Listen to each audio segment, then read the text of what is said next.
Son varios los referentes económicos que aluden que las medidas asumidas por el gobierno son insuficientes para enfrentar la crisis sanitaria.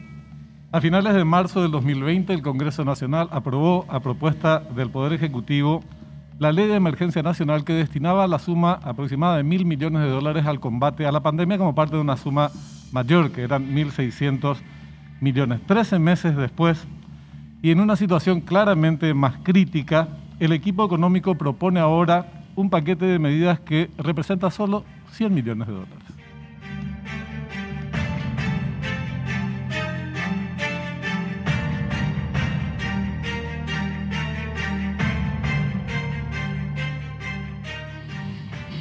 ¿Qué tal, señoras, señores? Muy buenas noches. Increíblemente jueves, Benjamín. Increíblemente jueves. Sí, señor. Estamos completando otra semana. Exacto, exacto. Bueno, vamos al reconocimiento de campo, ¿te parece? Las medidas económicas anunciadas por el gobierno de descuentos, exoneración o postergación en tiempos de pandemia y que sean en beneficio de trabajadores afectados por las restricciones pueden ser consideradas de mucha ayuda, aunque algunas de estas lleguen de manera tardía. Lo que preocupa a los distintos sectores afectados es el tiempo que puedan significar un auxilio. Lo impuesto se aleja considerablemente de un plan a largo plazo. Resulta difícil entender que en el presupuesto general de la Nación, vigente a partir del 1 de enero de este año, no se haya incluido nada con respecto a la crisis sanitaria que está en desarrollo, como si hubiera acabado hasta el 31 de diciembre pasado, ni a todas las implicancias económicas y sociales que tiene, agravando problemas ya preexistentes, Augusto. Tal cual. Y bueno, saludamos a nuestro invitado en el día de hoy, el presidente de la Asociación de Emprendedores del Paraguay, Bruno de Felipe. ¿Cómo estás? Muy buenas noches. Buenas noches. La verdad que, bueno, gracias por el espacio, por la oportunidad de estar aquí con ustedes esta noche a compartir todo lo que estamos viviendo los emprendedores ya hace más de 12 meses con el inicio de la pandemia en Paraguay y las restricciones. Y bueno, el recrudecimiento de las mismas hoy con la nueva ola que estamos viviendo. Así que la verdad que con ganas de encontrar soluciones y de realmente lograr que hayan más emprendedores que tengan opciones para salir adelante con su esfuerzo. La referencia a lo que fue la ley de emergencia y la ausencia del tema de la pandemia y de las necesidades sociales que existen en nuestro país desde hace ya muchos meses en el presupuesto general de la Nación, no es un acto de masoquismo, es constatar el nivel de improvisación que estamos teniendo en este terreno. Y ahora hay un paquete de medidas que propone el Ejecutivo, seguramente va a ir al Congreso nuevamente. Queríamos saber cuáles son las... bueno, primero si ustedes fueron consultados, las organizaciones de micro, pequeñas y medianas empresas, cuáles de ellas y qué opinión tienen al respecto. Bueno, sí, nos han convocado a diversas reuniones, tanto el Ministerio de Hacienda como también el Ministerio de Industria y Comercio, el Viceministerio de MIPYMES, AFD, BCP. Realmente hemos hablado con muchas autoridades, siempre hubo por lo menos apertura al diálogo, eso no podemos negar. Hemos insistido también cuando se soltó la práctica, digamos, de las mesas de trabajo, que se reinicien estas mesas de trabajo y se han reiniciado hace pocas semanas en vista de estas nuevas medidas que querían imponer. Nosotros nos resistimos rotundamente a las nuevas medidas porque no vienen asociadas con ningún tipo de alivio económico suficiente para los sectores afectados y tampoco consideran que hay empresas afectadas que por ahí no califican como parte de un sector, como por ejemplo los gimnasios, todo lo que tenga que ver con deporte o la cadena de producción de lo que tenga que ver con eventos deportivos, los que hacen camisetas, ese tipo de socios que nosotros tenemos que están totalmente acogotados por la falta de ventas, por las restricciones y que no entran en el paquete de medidas por no ser gastronomía, eventos y turismo. Entonces hay una deficiencia por ese lado y por otro lado definitivamente no alcanza lo que están planteando. 100 millones para capitalizar FOGAPI es necesario, es urgente que se apruebe eso.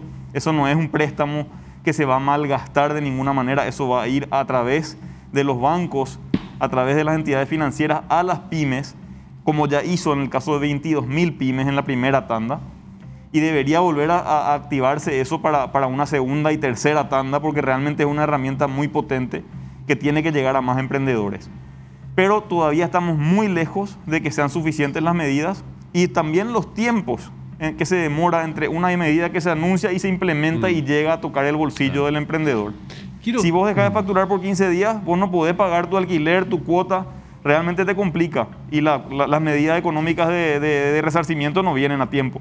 Quiero pedirte una línea de base, digamos, de la situación del mundo del emprendedurismo. Si esto fue un naufragio, ¿qué quedó? ¿Qué sobró? ¿Qué quedó, digamos, flotando? ¿Cuál es la perspectiva que hoy tiene? ¿Cuál es el estado del arte de la situación de los emprendedores hoy? Bueno, fue realmente unos movimientos bastante violentos en lo que es el mundo del emprendimiento. Por ejemplo, hay 100.000 personas que dejaron de ser trabajadores dependientes para ser independientes. Es decir, usaron de paracaídas su capacidad de emprender para generarse su propia fuente de ingresos. ¿Y eso está bien o está mal? Son 100.000 personas. Está bien porque les sirvió para salvarse y para solucionar y salir adelante a pesar de la dificultad.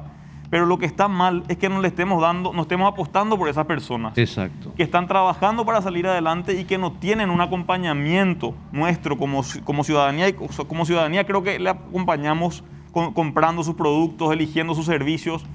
Pero de nivel de gobierno necesitamos que les lleguen también acceso al capital, por ejemplo, a ese tipo de emprendedores. Y eso hoy todavía no está diseñado y estamos impulsando para que se desarrolle urgentemente.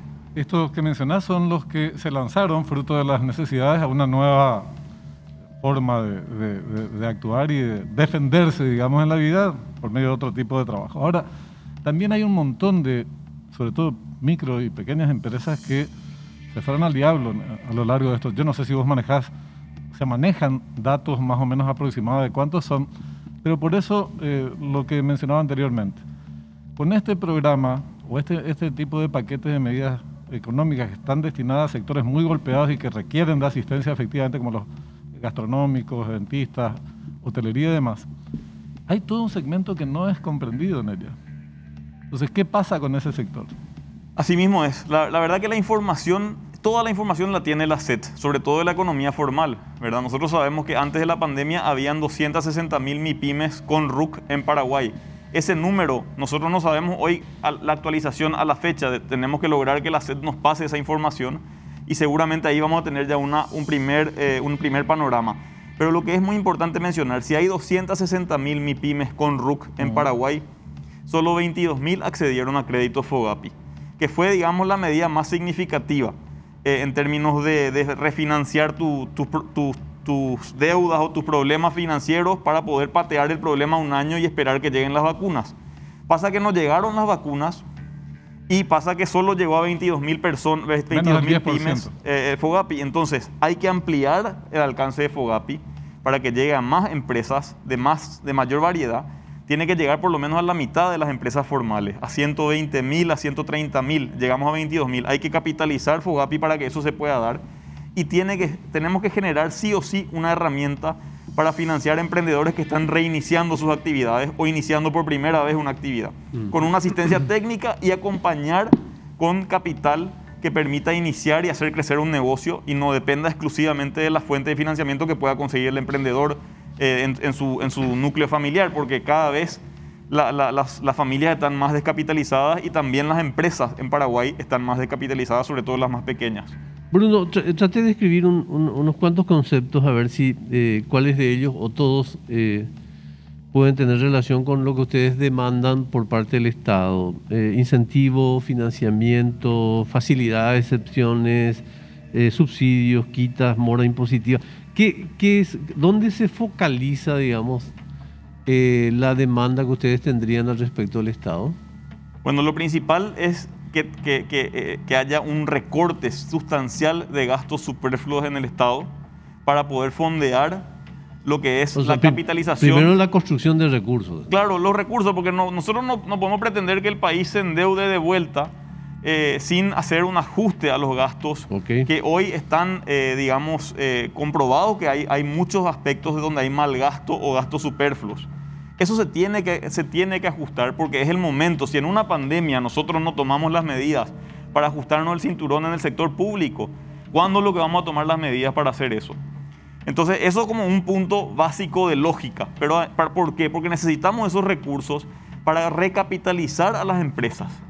Tal vez no solamente con financiamiento, pero incluso con una capitalización directa, con aportes directos a las empresas para que puedan volver a contar con capital y puedan volver a hacer girar la rueda, ¿verdad? Con mayores plazos de gracia, con tasas aún más bajas, cosas que permitan de una manera innovadora, totalmente diferente a lo que venimos haciendo hasta ahora, reactivar el movimiento económico de las empresas, en vez de simplemente decir, bueno, al sector público lo protegemos, no hacemos ningún recorte. Es más, le damos bonificaciones y aumentos cuando se nos ocurre, y al sector privado le damos financiamiento que encima nos llega a todos y encima, llega con sus restricciones también, ¿verdad? Ahora, esto que mencionás, 260.000 micro, pequeñas y medianas empresas, en realidad son muchas más, estas son las formales. Sí. Y tampoco hay respuestas para el sector informal, excepto estas cuestiones de kit alimenticios que se hizo en la primera etapa y ahora se anuncia que sería, no sabemos bien a qué sectores llegarían. O sea, es necesaria yo sé que ustedes representan a empresas formales, pero también tenemos por cada empresa formal al menos 2 empresas que son informales. Sí, se calcula que hay 600.000 sin RUC, que serían las informales casi 3 a 1. Casi 3 a 1. Sí, y de verdad también hay que atender a las empresas que están en esa situación, porque hay muchas que no se han formalizado porque es demasiado difícil y burocrático y caro ser formal. Y realmente hoy también es importante que el Estado se modernice, se adapte, sea más ágil, que dé respuesta y esté orientado al usuario y no al revés. Hoy hay restricciones y los primeros que dejan de trabajar o trabajan en cuadrilla o trabajan menos horas son los mismos funcionarios públicos que tienen que atender a la ciudadanía. Resulta que uno tiene que hacer un trámite y solamente y hay menos tiempo para ir a hacer el trámite. Y faltan voluntarios en todas partes en el sistema de salud. Faltan voluntarios en todas partes en el sistema de salud. Y bien lo decís, muchos funcionarios están de cuadrilla. Así mismo, entonces lo que nosotros decimos es, señores, hagamos un esfuerzo nacional entre todos los paraguayos, los que estamos en el sector privado y los que estamos en el sector público, y trabajemos para que la economía no se nos derrumbe, porque al final de nada sirve un país con empresas totalmente descapitalizadas, que no pueden operar, que no pueden trabajar. Ahora, Bruno, a mí me parece correcto el planteamiento de, evitarlos, liquidarlos, acabar con los gastos superfluos, toda la grasa que hay a nivel estatal. Evidentemente eso es un proceso que va a llevar también cierto tiempo. Sin embargo, hoy tenemos un presupuesto, por ejemplo, de $1.000 millones para obras públicas. ¿Por qué no hacer un planteo viable en el corto plazo? Decir, está bien, en esta situación, algunas de estas obras podemos posponerlas para un poco más adelante y hacemos frente a esta emergencia sosteniendo los empleos y sosteniendo las empresas que generan empleos. También es un camino. La verdad que nosotros no estamos cerrados a ningún camino en particular. Lo que queremos es que se generen fondos suficientes para capitalizar a las pymes de distintas maneras, con créditos para nuevas empresas, con capital semilla, con asistencia técnica, con simplificación de procesos de formalización. Todo eso se tiene que dar. Es realmente una batería de medidas que se tienen que dar y tienen que ejecutarse de manera magistral también en estos tiempos. Ese es el desafío gigante que tiene el sector público. No solamente dejar por escrito una ley o una propuesta o un proyecto, sino que implementarla exitosamente. Y ahí es donde hay una gran deficiencia hasta ahora y es donde nos vemos más preocupados porque decimos, pucha, incluso si sale una ley, incluso si existe una política, a veces eso se queda en letra muerta. Claro. Yo estoy muy de acuerdo con que exista por lo menos un sector que enfáticamente insista con el tema de la calidad de gasto público en este contexto, porque son contextos que son altamente pedagógicos, ¿verdad? Hoy veía con asombro, y es un comentario antes de la pausa, hoy veía con asombro y con humor negro el informe en un diario que mencionaba que el ferrocarril iba al paro total. Uh-huh. Entonces yo decía esta mañana, caramba, nos quedamos en la calle porque yo me acostumbré ya a usar el ferrocarril para venir a trabajar, ¿verdad? Entonces, imagínate, cuando te dicen que el ferrocarril va al paro total, que se publicó hoy, por ahí está el recorte, te das cuenta de el realismo mágico que existe dentro del funcionamiento y el soporte de nuestra administración pública. Tenemos que hacer un corte y regresamos en un momento contigo, Bruno, ¿sí? Gracias.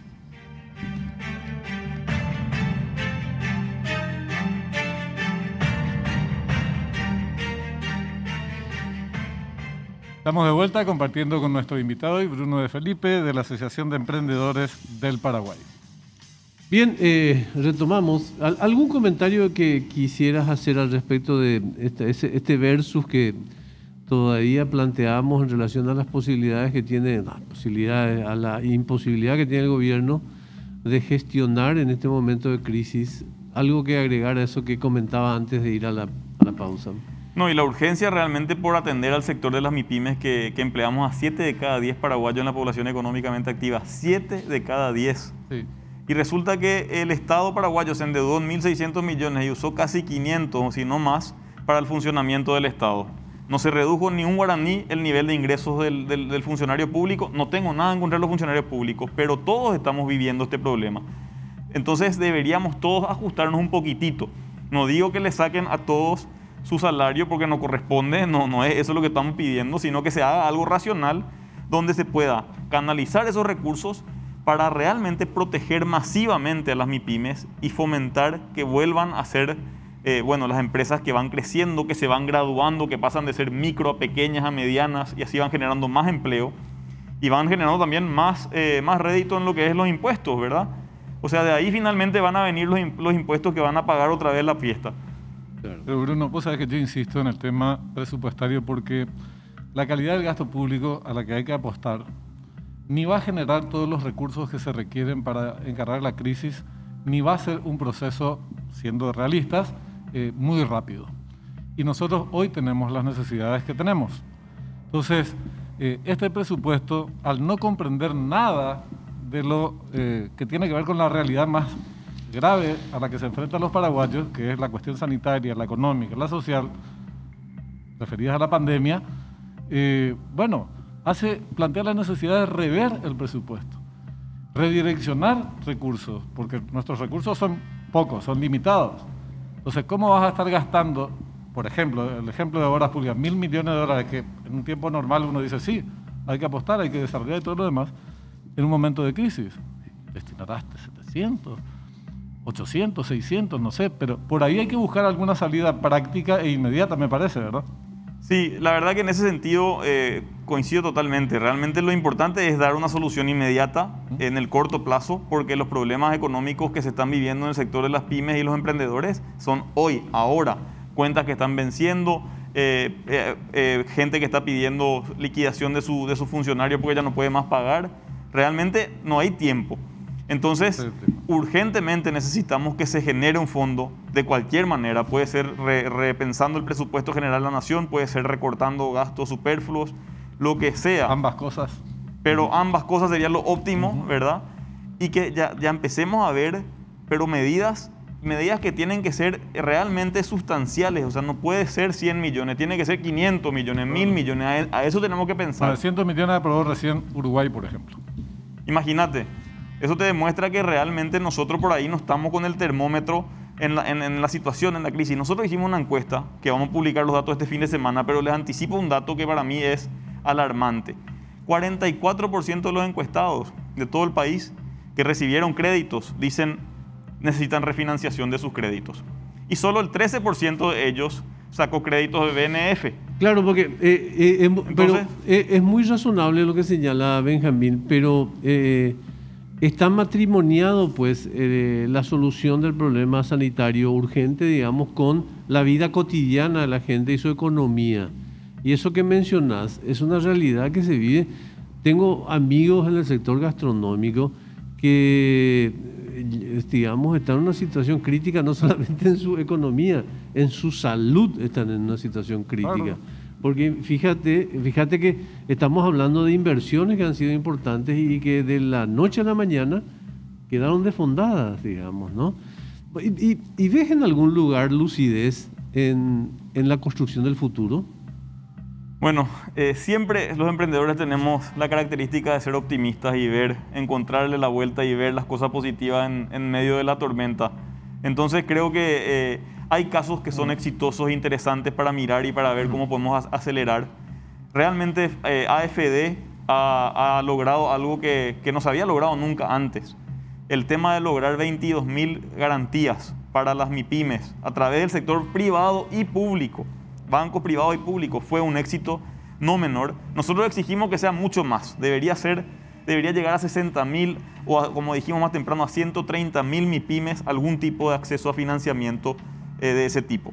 Y también BNF, si bien ha sido lento y ha sido una transformación bastante dura, porque BNF venía enfocada hacia créditos comerciales de consumo.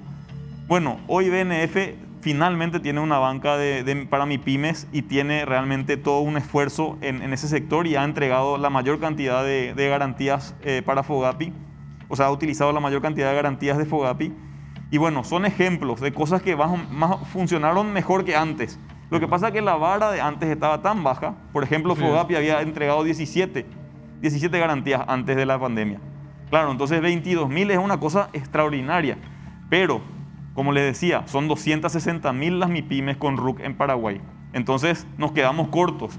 En Perú, la mitad de las MIPYMES recibieron algún tipo de financiamiento. Sí. Bruno, estamos en comunicación con una colega tuya también, Guillermina Imlach. Ella es de la Asociación Industrial Micro, Pequeñas y Medianas Empresas. Buenas noches, Guillermina, ¿cómo está? Buenas noches, ¿cómo están, Bruno? Muchas gracias por el espacio y bueno, estoy acá a las órdenes. Queríamos saber cómo tomaron ustedes desde esa organización gremial estas propuestas anunciadas, estas medidas anunciadas por el Gobierno Nacional en el marco del combate a la pandemia. Ellos dicen para alivianar la situación de los sectores más afectados por ella. Bueno, realmente fue un golpe bastante duro, porque veníamos trabajando con el gobierno en mesas de trabajo, donde veníamos dando también nosotros algunas ideas, ¿verdad? Para no dejar de trabajar hasta las 24 horas. Y después, al día siguiente, resulta que sale el decreto que se trabaja solamente hasta las 8 de la noche. Realmente fue un golpe bastante bajo para nosotros, porque yo decía, ¿para qué nos llaman entonces si ellos van a hacer lo que ellos quieren otra vez? ¿Para qué? Nos hizo perder el tiempo. Nosotros tenemos que estar tratando de salir adelante, ganando el dinero para poder pagar el salario, para poder seguir viviendo, y nos fuimos a calentar silla, digo yo, porque estuvimos como 50 personas, gremios, asociaciones, privados, públicos, y resulta que al final saca el decreto de vuelta para trabajar hasta las 10. Y obvio que nos afecta a todos, porque acá no es solamente gastronomía, no es solamente turismo, no, la economía es circular, ¿verdad? Yo compro, yo consumo, yo vendo, y obviamente al no trabajar todos estos gremios, nosotros también no trabajamos, nos afecta. ¿Por qué? Porque teníamos ya negociaciones que veníamos haciendo las industrias MIPYMES con multitiendas, tema confecciones, calzados, incluso alimentos, y pararon todo. Los pedidos quedaron todo para otra fecha. Doña Guillermina, solamente queríamos escuchar este primer testimonio porque son varios testimonios que estamos recogiendo esta noche. Le agradecemos muchísimo y, por supuesto, seguimos al lado de ustedes. Muchísimas gracias. ¿Sí? Perfecto. Muchas gracias a ustedes por el espacio. Muy amable, muchas gracias. Y ese es el problema. Y con respecto a las medidas económicas, otra vez, porque es cierto, la prioridad es la cuestión sanitaria, todos los gastos que demanda la salud de la población, pero obviamente a la par están todas las cuestiones económicas y las consecuencias sociales de la crisis. No solamente las empresas formales, sino tantas otras empresas informales, como decís, 68% de la mano de obra del país está en esas empresas. Estas empresas están mal, estamos muy mal, quiere decir eso. Entonces hay que sacar las conclusiones y las políticas adecuadas para por lo menos aliviar un poco la carga. Sí, no hay que quedarse en los indicadores macro, porque eso a veces confunde, ¿verdad? Realmente ahí yo creo que hay una falla tal vez histórica de nuestro análisis económico. El Producto Interno Bruto y compañía. Claro, el Producto Interno Bruto va a crecer, bueno, perfecto, pero gracias y la verdad que es una virtud que tenemos, que por suerte existe un sector productivo que sí le está yendo bien, que sí hubo buenos precios. Pero no habla de la salud, de la educación, del empleo, de la vivienda. Claro, ahí estamos limitados y realmente nos vemos también, como dice Guillermina, coincido totalmente, nos hemos sentado en distintas mesas, hemos discutido, hemos dicho lo que necesitamos con todas las letras, pero parece que no hay suficiente voluntad política y compromiso con el sector de las MIPYMES y finalmente con 7 de cada 10 empleados del Paraguay, personas de la población económicamente activa. ¿Qué quiere decir eso? Que realmente nosotros como sociedad estamos dispuestos a aceptar que existen 2 categorías de ciudadanos. Uno que es el que trabaja en el sector privado y otro que es el que trabaja en el sector público. Yo creo que no. Yo creo que ni siquiera los funcionarios públicos están de acuerdo con eso. Yo creo que hay mucha gente muy valiosa en la función pública que es la que lleva adelante, la que hace que funcione el Paraguay a pesar de todas las dificultades que hay. Y estoy seguro, porque conozco a varios, que ven el valor y el trabajo y la importancia de hacer que el sector de las MIPYMES se vuelva a reconstituir, que no se diluya en toda esta descapitalización que se está dando, porque no es una descapitalización en un balance. Esto es una persona que no tiene para pagarle salario a su gente, es una persona que no tiene para pagar su alquiler, es una persona que se quedó acogotada con deudas y no tiene forma de generar ingresos y le vienen encima las demandas. O sea, ese tipo de problemas estamos hablando, son problemas muy reales, muy humanos, que tenemos que abordar con la misma seriedad que estamos abordando la dificultad en el área sanitaria. Absolutamente. Por lo menos por hoy no hay tiempo para más, pero seguiremos en contacto. Muchísimas gracias, Bruno, por venir. ¿Sí? A ustedes gracias y bueno, de verdad a la prensa siempre agradecemos mucho porque si no nuestra voz no llegaría muy lejos, así que gracias de verdad por el espacio. A ustedes, muchas gracias. Bueno, ¿te viene cuenta final? No viene cuenta final y nos vemos mañana. Así será. Que sigan bien, cuídense mucho. Hasta mañana.